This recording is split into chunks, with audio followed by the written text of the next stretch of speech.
Hello everyone, welcome to शिक्षा समाधान। यार देखो, ऐसा है कि जिन जिन बच्चों को जीजीएस आईपीओ की काउंसलिंग करनी है, दो तीन चीज़ें मैं इंपॉर्टेंट बता रहा हूँ, उसको ध्यान रखें।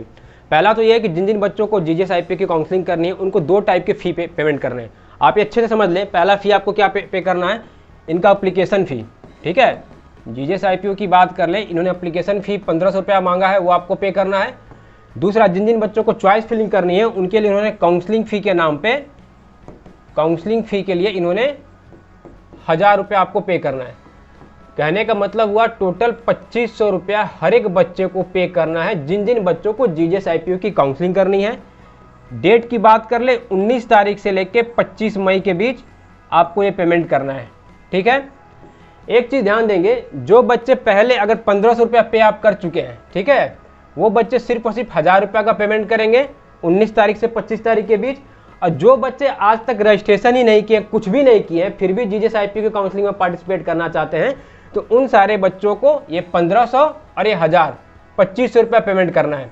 ये बातें मैं इसलिए बता रहा हूँ बाबू कि लास्ट टाइम हमने क्या देखा था कि बहुत से बच्चों ने क्या किया कि केवल उन्होंने अप्लीकेशन फ़ी पेमेंट किया 1500 रुपया, काउंसलिंग फ़ी के नाम पे 1000 रुपया उन्होंने पेमेंट नहीं किया। तो उस समय उनको दिक्कत क्या हुई कि जब चॉइस फिलिंग की बारी आई तो वो लोग चॉइस फिलिंग नहीं कर पाए थे। तो ये बात अच्छे से क्लियर हो गई होंगी कि आपको और काउंसलिंग करनी है तो ये दो पेमेंट 1500 1000 रुपये आपको करने हैं। ठीक है, यहाँ तक बातें क्लियर हो गई।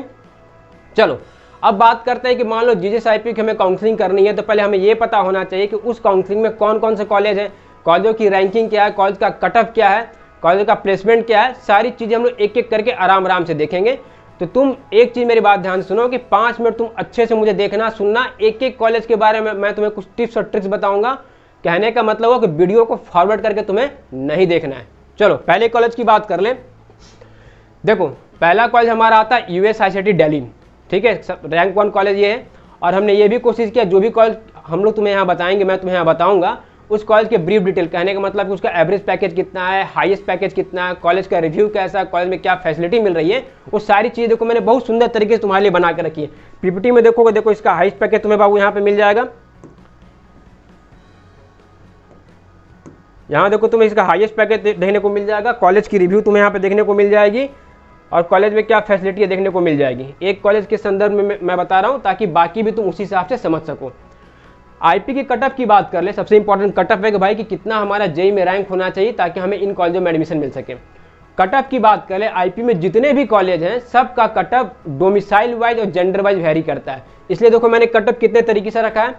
मैंने जिनका डोमिसाइल दिल्ली है उसके लिए कॉलम बना दिया, जो बच्चे आउटसाइड दिल्ली हैं उसके लिए हमने बना दिया, और उसमें भी कैटेगरी वाइज हमने बांट दिया। जनरल है तुम्हारा कितना है कट ऑफ होगा, ईडब्ल्यूएस, ओबीसी, एससी, एसटी। ठीक है, कट ऑफ पे जब भी बात चलती है तो हमारे मन में दो ख्याल आता है।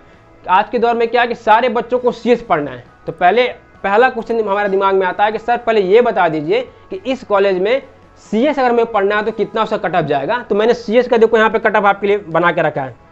दूसरा क्वेश्चन आता है कि सीएस वेस छोड़िए सर, सीएस छोड़ दीजिए, अब आप मुझे ये बता दीजिए कि थोड़ा सा नंबर मेरा रैंक थोड़ा पीछे है, मुझे इस कॉलेज में एडमिशन मिल जाए, वो भी ब्रांच मिलेगा चलेगा, बस मुझे इस कॉलेज में एडमिशन चाहिए, उसकी कट ऑफ बता दीजिए। तो देखो मैंने वो भी करके रखा है कि अगर तुम्हें इस कॉलेज में कल एंट्री लेना है तो तुम्हारा कितना रैंक होना चाहिए।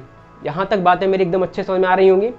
कट ऑफ की बात कर लें, इस कॉलेज के बारे में मैं तुम्हें एक दो चीज़ बताना चाहूँगा कि इस कॉलेज में क्या है कि आउटसाइड जो दिल्ली का बच्चा होता है, ठीक है, आउटसाइड दिल्ली का जो बच्चा होगा उसके लिए ओबीसी का रिजर्वेशन यहाँ नहीं मिलता। इसलिए तुम ध्यान दोगे कि यूएसआईटी दिल्ली में जनरल और ओबीसी का कट ऑफ देखो यहाँ पे सेम है। ठीक है, अगर मान लो कोई दिल्ली डोमिसाइल का बच्चा हो, अगर मान लो उसको सीएससी पढ़ना होगा, जनरल होगा तो 17,000 रैंक आने के बाद भी उसे यहाँ पे सीएससी मिल जाएगा। और मान लो केवल उस कॉलेज में उसको एंट्री लेना है कि भाई मुझे इस कॉलेज में कल एंट्री मिल जाए, तो 28,000 पिछले बार उसका रैंक था, तब भी उसको ईसी ड्यूअल डिग्री मिल गया था। एक चीज़ यहाँ पर और ध्यान दो, यूएसआईसीटी दिल्ली एक ऐसा कॉलेज है जिसमें केवल 3 ब्रांच है, सीएसआईटी, ईसी, और तीनों 5 साल के कोर्स है, मतलब 4 ईयर का कोर्स प्रोवाइड नहीं करता, 5 साल इंटीग्रेटेड कोर्स प्रोवाइड करता है। सबसे इंपॉर्टेंट बात देखो यहाँ पे ये है कि यूएसआईटी दिल्ली में ऐसा प्रोविजन है कि अगर तुम चाहते हो कि 4 साल पढ़ाई करने के बाद सिर्फ बीटेक की डिग्री लेके तुम वापस घर जाना चाहते हो तो तुम वहाँ से जा सकते हो। मतलब ये कंपलसरी नहीं है कि भाई तुम्हें 5 साल यहाँ पढ़ना है, 5 साल पढ़ना है तब भी अच्छी बात है, ड्यूअल डिग्री लेके निकल लो, बीटेक प्लस एमटेक 4 साल में करना चाहते हो वो भी करके निकल लो। कट ऑफ बाकी तुम आराम से देख सकते हो, स्क्रीन पे पॉज करके देखना चाहो देख लो क्या कट ऑफ वगैरह है। एक कॉलेज की बात कर लिए। चलो दूसरे की बात करते हैं। दूसरे नंबर पे देखो हमारा आता है MIT दिल्ली, ठीक है, ये प्राइवेट कॉलेज है। प्राइवेट कॉलेज की बात कर ले कि IP में जितने भी प्राइवेट कॉलेज है उसमें डोमिसाइल दिल्ली हो चाहे आउटसाइड दिल्ली हो, उसमें OBC और EWS कैटेगरी का कोई बेनिफिट नहीं है। मीन सारे बच्चे EWS OBC वाले जनरल कंसिडर किए जाएंगे, बाकी SC ST को रिजर्वेशन मिलता है। इसलिए तुम कट ऑफ देखोगे, दिल्ली की बात कर ले तो जनरल EWS OBC जो बच्चे हैं उनकी देखो कट ऑफ सेम है। अगर किसी बच्चे को, दिल्ली वाले बच्चों को CSC पढ़ना होगा तो 44,000 रैंक उसको वहाँ पे CSC मिला था। अगर कल इस कॉलेज में एंट्री लेना है कि भाई हमारा महाराजा अग्रसेन में कल एडमिशन हो जाए, तो मैकेनिकल ऑटोमेशन उस बच्चे को 2,21,000 रैंक तक मिला था। SC की बात कर ले तो 2,58,000 रैंक तक उसको वहाँ पे CSC मिल गया था और 7 लाख रैंक तक ही बच्चे को ट्रिपल मिल गया था, ठीक है। आउटसाइड दिल्ली की बात कर ले, जनरल EWS OBC का देखो CSC के लिए 28,000 के आसपास यहाँ पे कट ऑफ है। और केवल तुमको इस कॉलेज में मान लो एंट्री लेना है, बाबू को बस केवल मुझे एंट्री मिल जाए, तो देखो 70,000 रैंक तक भी यहाँ पे MA मिला था। एक चीज़ तुम यहाँ से ध्यान से समझो कि देखो मैं एक कॉलेज के बस 2 ही ब्रांच के बारे में तुम्हें बता रहा हूँ, क्योंकि मैं एक एक ब्रांच के बारे में बताना चाहूँगा तो बहुत लंबा वीडियो हो जाएगा। उसके लिए तुम्हें क्या करना है, देखो जैसे मैंने यहाँ पे CS के कट ऑफ के बारे में मैंने तुम्हें बताया, ठीक है। अगर तुम चाहते हो कि एक एक कॉलेज के एक एक ब्रांच, जैसे मान लो महाराजा अग्रसेन में CS है, आर्टिफिशियल इंटेलिजेंस है, डेटा साइंस हो गया, मशीन लर्निंग हो गया, मैकेनिकल, इलेक्ट्रिकल, सिविल, सारे ब्रांच का तुम्हें कट ऑफ देखना है कि भाई सारे ब्रांच का कट ऑफ क्या था, मुझे किस राउंड तक कॉलेज मिल सकता है, ब्रांच मिल सकता है। ये सारा चीज़ तुम्हें शिक्षा समाधान के एप्लीकेशन में मिल जाएगा। तुम जाकर एप्लीकेशन डाउनलोड कर लो, डिस्क्रिप्शन में मैंने लिंक डाल के रख दिया है, ठीक है। चलो आगे बढ़ते हैं। आगे हमारे तीसरे नंबर पे कॉलेज आता है MSIT दिल्ली, महाराजा सूरजमल। इसमें कट ऑफ की बात कर ले, अगर कोई दिल्ली का बच्चा रहा होगा तो 63,000 भी रैंक आता है तब भी उसको वहाँ पे CSC मिलेगा। और आउटसाइड दिल्ली का मान लो जनरल कैटेगरी का बच्चा 37,000 रैंक पे उसको CSC मिल रहा है, 59-60,000 रैंक पे ट्रिपल मिल रहा है। OBC मान लो बच्चा रहेगा 37,000 तक उसको CSC मिल रहा है। SC बच्चा है 170 तक उसको मिल जाएगा, ट्रिपल उसको 2,21,000 तक मिल जाएगा, ठीक है। अब मेरी बात ध्यान से सुनो, ठीक है। तुम थोड़ी देर मुझे और इसी तरह आराम से सुनते रहो, मैं लास्ट में तुम्हें कितना शानदार टिप्स दूंगा कि तुम लास्ट में मुझे थैंक यू बोलोगे। कहने का मतलब कि तुम्हारा कम रैंक होने के बाद भी इन सारे कॉलेजों में तुम्हारा एडमिशन आराम से हो जाएगा। कॉलेज बहुत शानदार है, कट ऑफ थोड़ा कम दिख रहा हो यार कि 40,000, 50,000, 60,000 रैंक लाना होगा क्या मुझे एडमिशन के लिए, नहीं, थोड़ा सा पेशेंस के साथ सुनो, ठीक है। चलो आगे बात करते हैं। चौथे नंबर पे देखो हमारा BPIT आता है दिल्ली, काफ़ी अच्छा कॉलेज है। IP में देखो यार टोटल 20 कॉलेज है, ठीक है। तो मैं जो ऊपर का टॉप 5-6 कॉलेज है उसके बारे में तुम्हें बता रहा हूँ ताकि तुम्हें आइडिया लग जाए। और एक चीज़ ध्यान रखो, सारे बच्चों का एडमिशन इसी 5-6 में हो जाएगा, अब तुमको नीचे जाने की आवश्यकता नहीं पड़ेगी। जैसा मैं जो चीज़ें तुम्हें बता रहा हूँ उसको ध्यान से समझो, अमित सर के साथ बने रहो, अमित सर के बातों को फॉलो करो, साथ साथ क्या करो यार, वीडियो को लाइक कर दो, शेयर कर दो, चैनल को सब्सक्राइब करके रखो। मैंने पहले ही बताया था एडमिशन के बारे में मैं तुम्हें इतनी सॉलिड कॉन्क्रीट डेटा दूंगा ना कि यार तुम्हारा एडमिशन का जर्नी बिल्कुल आसान हो जाएगा, ठीक है। चलो भगवान परशुराम की बात कर ले, CSC पढ़ना है, 84,000 रैंक भी किसी बच्चे का दिल्ली वाला का उसको CSC मिलेगा। आउटसाइड दिल्ली की बात करें 44,000 रैंक तक भी उसको CSC मिल रहा है। और मान लो केवल एंट्री लेना है कि भगवान परशुराम में हमारा एंट्री हो जाए तो ट्रिपल 70,000 रैंक तक मिल रहा है। बाकी आराम से बाकी कैटेगरी वाले बच्चे आराम से कट ऑफ को पढ़ेंगे और अपने काम के लायक जो भी उनका डेटा है उसको स्टडी करेंगे। आगे बात करते हैं।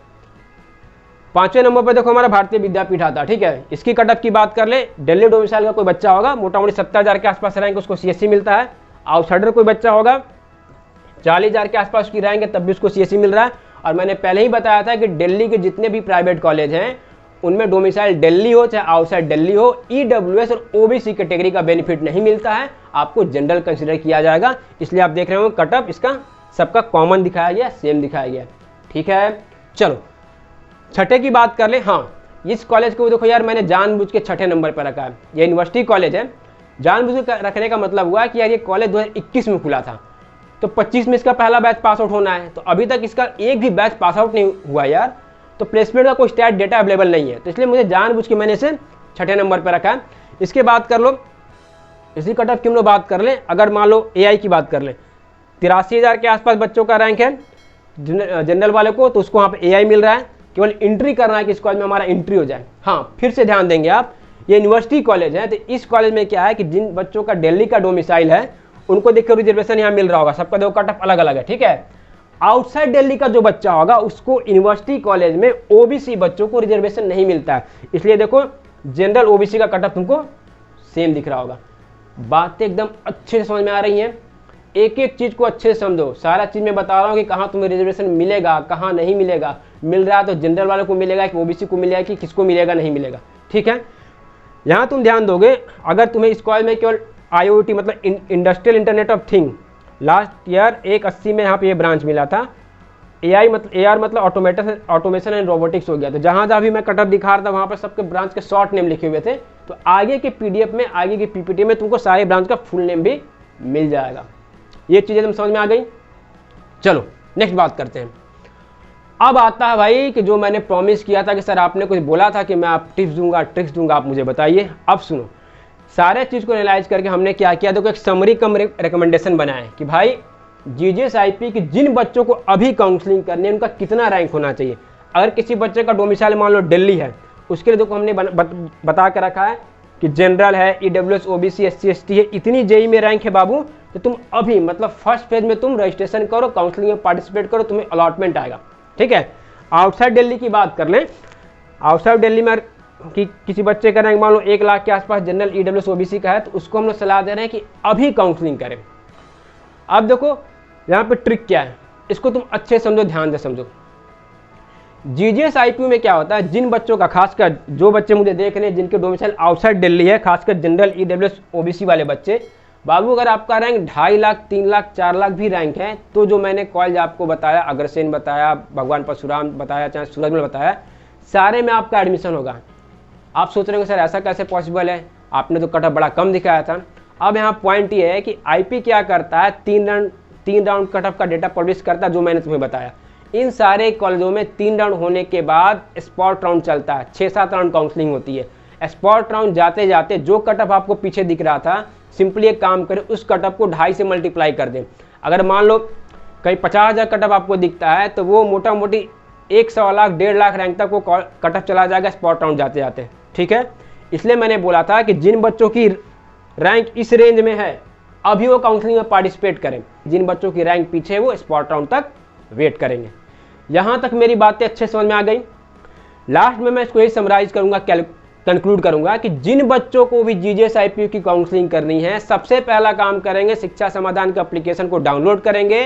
काउंसलिंग में पार्टिसिपेट करने के पहले जाके आप ये क्रॉस चेक करेंगे कि आपके रैंक पे आपको कौन सा कॉलेज मिल रहा है, कौन सा ब्रांच मिल रहा है, पिछले साल उन कॉलेजों की कटअप क्या थी, आपको अगर मिलता है तो किस राउंड तक मिलता है। सबसे इंपॉर्टेंट बात, कैसे आपको चॉइस फिलिंग करनी है, कैसे परफेक्ट चॉइस फिलिंग आप करेंगे कि बिना गलती के आपको बेहतर कॉलेज मिले।